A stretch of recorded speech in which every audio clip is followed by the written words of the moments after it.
Lozano de NTN 24, la violencia política, como usted bien lo ha dicho, es real. Y en ese sentido, a principios de abril, desde aquí se reportó al menos 15 asesinatos de candidatos y al día de hoy, en contraste, organizaciones civiles y también consultoras reportan al menos 701 agresiones en contra de candidatos, pero también aspirantes políticos y funcionarios, y de ellos 225 asesinatos. De esos asesinatos o de esas víctimas de homicidio, 34 eran candidatos.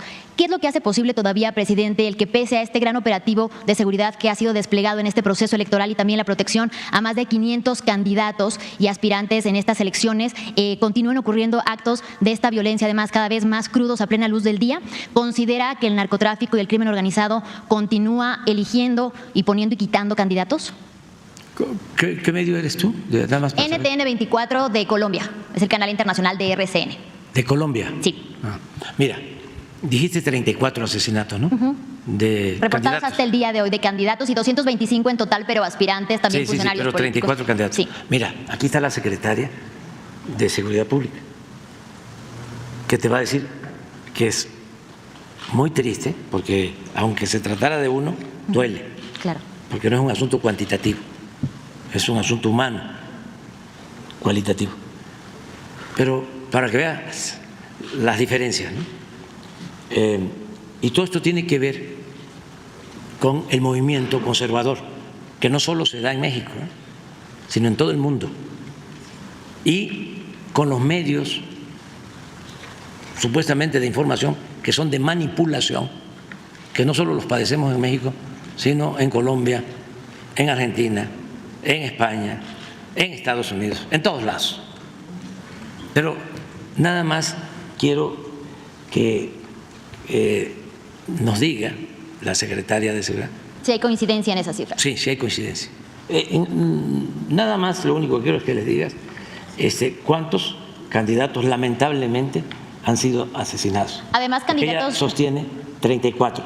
¿Tú qué información tienes y cuáles son las pruebas y si les puedes dar a ella toda la información? Sí. Nada más decir que estas son cifras de la consultora Integral y que habla de candidatos no solamente de la oposición, sino también inclusive de Morena. Sí, con permiso, presidente.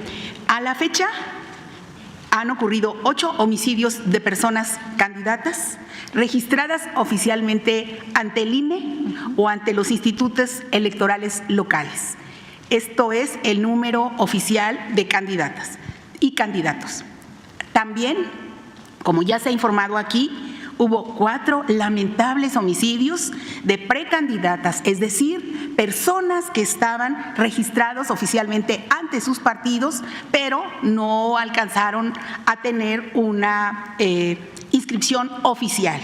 También ha habido, lamentablemente, 10 homicidios de personas aspirantes, no registradas oficialmente ante sus partidos ni ante el INE, pero que en algún momento fueron mencionados para un cargo o ellos mismos dijeron aspirar a algún cargo de elección popular.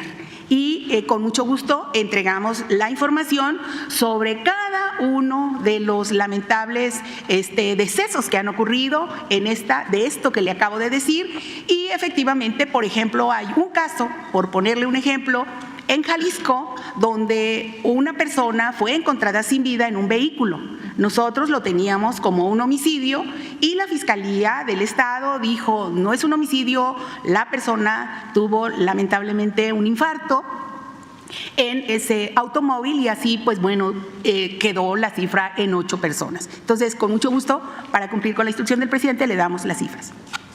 Pero ya viste que sí hay una diferencia. Hay una diferencia, pero ¿cabe la posibilidad de que no se hayan registrado ciertos asesinatos o no? No, es que los homicidios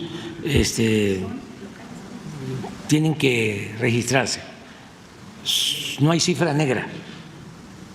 O sea, hay 2 delitos que no tienen prácticamente cifra negra, que se apegan mucho a la realidad. El homicidio y el robo de vehículo. Por ejemplo, secuestro, violaciones, robo, ahí hay cifra negra, porque no todos denuncian.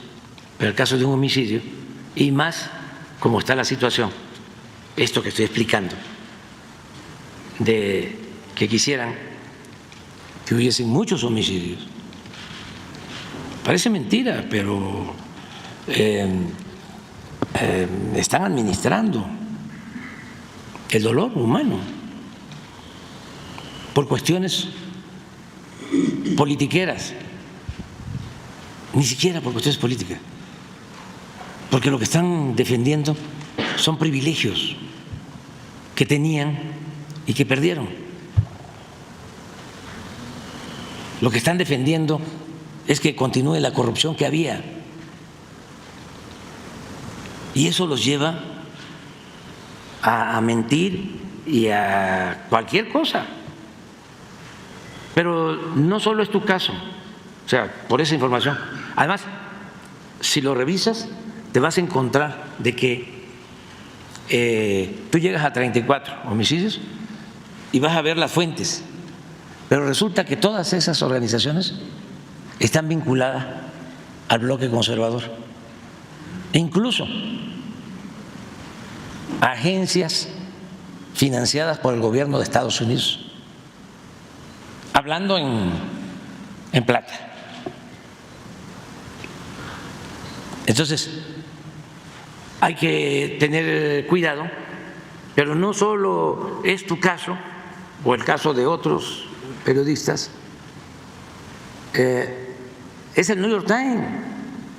Imagínate, si tú ves a los internacionalistas conservadores de México, todos sacando mensajes en Twitter diciendo: el New York Times en su primera plana, pues sí,